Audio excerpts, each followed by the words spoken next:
អ្នករត់ជាង6,500 នាក់គុំគ្នាក្នុងទិវាប្រណាំងម៉ារ៉ាតុងអន្តរជាតិចក្រភពអង្គរលើកទី11ដើម្បីផ្សព្វផ្សាយសន្តិភាពនិងទេសចរកម្ពុជាទិវារត់ប្រណាំងម៉ារ៉ាតុងអន្តរជាតិចក្រភពអង្គរលើកទី11ត្រូវបានរៀបចំឡើងយ៉ាងអធិកអធមនៅខេត្តសៀមរាបក្រោមអធិបតីភាពដ៏ខ្ពង់ខ្ពស់របស់ឯកឧត្តមថោងខុនប្រធានគណៈកម្មាធិការជាតិអូឡ িম্প ិកកម្ពុជានិងមានការអញ្ជើញចូលរួមពីឯកឧត្តមវត្តចម្រើនអគ្គលេខាធិការគណៈកម្មាធិការជាតិអូឡ িম্প ិកកម្ពុជាលោកវ៉ាងវិនប៊ិនឯកអគ្គរដ្ឋទូតចិនប្រចាំកម្ពុជាឯកឧត្តមប្រាក់សុភ័ណ្ឌអភិបាលនៃគណៈអភិបាលខេត្តសៀមរាបព្រមទាំងថ្នាក់ដឹកនាំនិងមន្ត្រីរាជការជាច្រើនរូបទៀតព្រឹត្តិការណ៍ឆ្នាំនេះបានតាក់ទាញអ្នកចូលរួមសរុបប្រមាណជាង 6,500 នាក់ក្នុងនោះអ្នករថជនជាតិកម្ពុជាមាន 5,450 នាក់ខណៈដែលអ្នកចូលរួមអន្តរជាតិមានជាង 1,050 នាក់មកពីប្រទេសចិន ជប៉ុន អង់គ្លេសនិងបណ្ដាប្រទេសផ្សេងៗ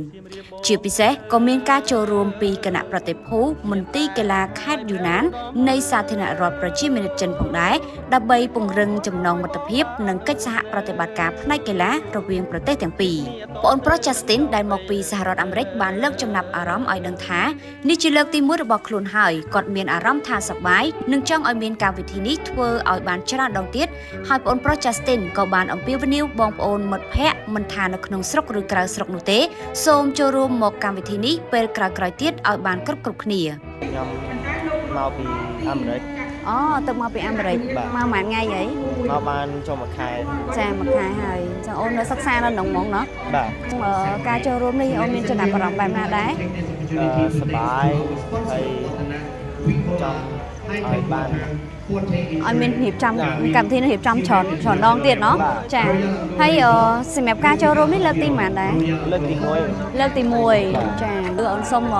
និយាយភាសាអង់គ្លេសទៅកាន់មិត្តភ័ក្តិចាមិនថាទាំងក្នុងស្រុកក៏ដូចជាក្រៅប្រទេសទេអញ្ចឹងអូនអាចធ្វើការនិយាយពីចំណាប់អារម្មណ៍ក៏ដូចចង់និយាយប្រាប់ពីក្នុងកម្មវិធីការរត់ប្រណាំងលើកទី11នេះចាអូនអាចនិយាយជើងទៅកាន់ពួកគាត់បានហើយចង់ invite ពួកគាត់ឲ្យមកចូលរួមទាំងអស់គ្នាចា So if you guys haven't noticed that here I'm here at a Angkor Wat marathon and I'm excited to run in here and if you guys out here out internationally you guys should have come and try out and there's another one that's gonna be in December. I don't know the date but you guys should come out here and enjoy the Angkor Wat while you're running ដោយឡែកបងស្រីម្នាក់ទៀតគាត់មានអារម្មណ៍ថារំភើបព្រោះជាលើកទី1របស់គាត់ដែលបានមករត់នៅអង្គរនិយាយទៅមានអារម្មណ៍ថារំភើបក៏រំភើបហើយដែលសំខាន់វាជាលើកទី1ដែលខ្ញុំបានមករត់នៅអង្គរបងចាដោយសាររាល់ដងធ្លាប់តែរត់ម៉ារ៉ាតុងនៅភ្នំពេញពេលនេះគឺលើកទី1មករត់នៅសៀមរាបអង្គរយ៉ាងហ្មងខ្លាចខ្លាំងមែនតើមករត់នៅចំមុខចូលអង្គរវត្តហ្នឹងចាហើយឃើញថាមានការចូលរួមជាច្រើនពីកីឡាករណីកីឡាករយើងមានអ្នករត់3គីឡូ5គីឡូ10គីឡូហើយគឺច្រើនចាឃើញថាវាពិតជាល្អមែនតើសម្រាប់ការបង្កើតកម្មវិធីរត់ម៉ារ៉ាតុងនេះដោយសារទី1បើសម្រាប់ប្រទេសយើងគឺ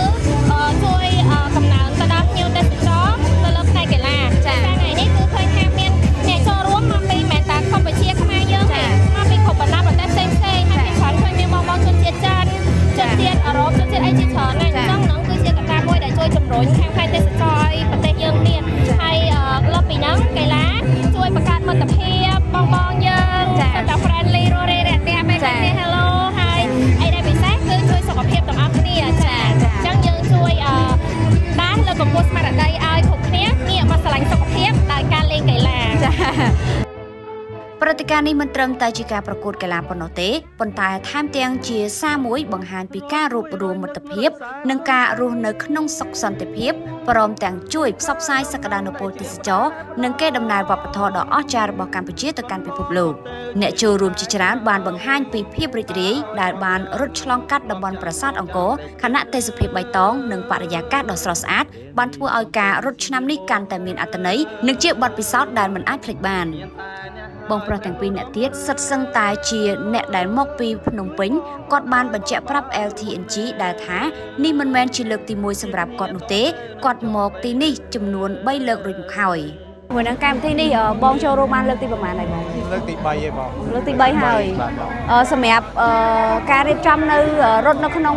នៅមុខអង្គរនេះផ្ទាល់លើកទី3ហើយ លើកទី3បង ចាចុះបង ខ្ញុំលើកទី3ដែរ លើកទី3ដែរអូចាលទ្ធផលបែបណាដែរបង ល្អបង ល្អเนาะរត់ដល់ទីតាំងเนาะ ដល់ទីតាំងបង10គីឡូអីរត់មុន1ម៉ោងអីទេបង ចាចុះឥឡូវនេះបងរត់10គីឡូដែរ 21បង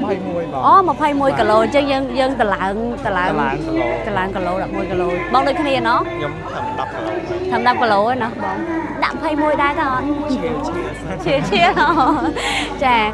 បងពាក់ព័ន្ធជាមួយនៅក្នុងការរៀបចំកម្មវិធីនេះផ្ទាល់ឥឡូវបើសួរពីចំណាប់អារម្មណ៍បងចូលរួមលើកទី3ហើយតើបងគិតថាការរៀបចំបែបណាដែរមានចំណាប់អារម្មណ៍ណាបង ការរៀបចំអត់អីទេហ្មងល្អណាបាទ ចាហើយសម្រាប់មានអ្នកចូលរួមច្រើនមិនថាភ្ញៀវជាតិនិងអន្តរជាតិទេណាបងចា ឆ្នាំនេះកើនឡើងជាងឆ្នាំមុនបង ចា តែ25% អូចាកើនឡើងច្រើនហើយបងសង្ឃឹមថាម្ដងនេះចាលើកទី3នេះបងអាចរត់បានរយៈពេលប្រហែលម៉ោងដែរឲ្យដល់គោលដៅ តាមនៅនេះបងលើកទី1នៅនេះអញ្ចឹងអត់ដឹងថាអាចចប់មុន2ម៉ោងឬក៏អាច2ម៉ោងជាង ចា ក្រុមគ្រួសាររបស់បងស្រីសុធីវីដែលអញ្ជើញមកពីទីក្រុងភ្នំពេញក៏បានបង្ហាញពីក្តីរំភើបនៅក្នុងការមកចូលរួមប្រកួតម៉ារ៉ាតុងនៅទឹកដីអង្គរនេះដូចគ្នាដែរថានេះជាលើកទី1សម្រាប់ក្រុមគ្រួសារបងស្រី ពីបងចូលរួមពីឆ្នាំទៅឆ្នាំតែ លើកទី1 លើកទី1ចាពីមុនមកដូចធ្វើនៅក្នុងភ្នំពេញឯងបងគាត់ចូលរួមទេ គាត់ចូលរួមដែរចាហើយទទួលបានលទ្ធផលបែបណាខ្លួនតែប៉ុណ្្នឹងទេស ប្បាយចាហើយមានអារម្មណ៍ថាយើងបានចូលរួមលើវិស័យកីឡាហើយចូលចិត្តយើងមុននឹងយើងបានរត់យើងត្រូវស្របមុនអញ្ចឹងណាបើយើងទៅយើងធ្វើឲ្យយើងមានសុខភាពល្អចាអូ 100% ដល់កោដៅចាដល់មុនដល់ហើយដឹងឯណា ដឹងថាបានមកទេ ចាអរគុណច្រើនបងជោគជ័យណាបងគ្នាចាអរគុណចាទិវារត់ប្រណាំងម៉ារ៉ាតុងអន្តរជាតិចក្រភពអង្គរលើកទី11បានបញ្ចប់ទៅដោយជោគជ័យដោយបន្តបង្ហាញថាកម្ពុជាជាប្រទេសដែលមានសិទ្ធិសន្តិភាពស្ថិរភាពនិងមានសមត្ថភាពរៀបចំព្រឹត្តិការណ៍កីឡាអន្តរជាតិធំៗខណៈប្រាសាទអង្គរនៅតែជាគោលដៅដ៏ទាក់ទាញសម្រាប់ភ្ញៀវទេសចរនិងអ្នកស្រឡាញ់ការរត់មកពីជុំវិញពិភពលោក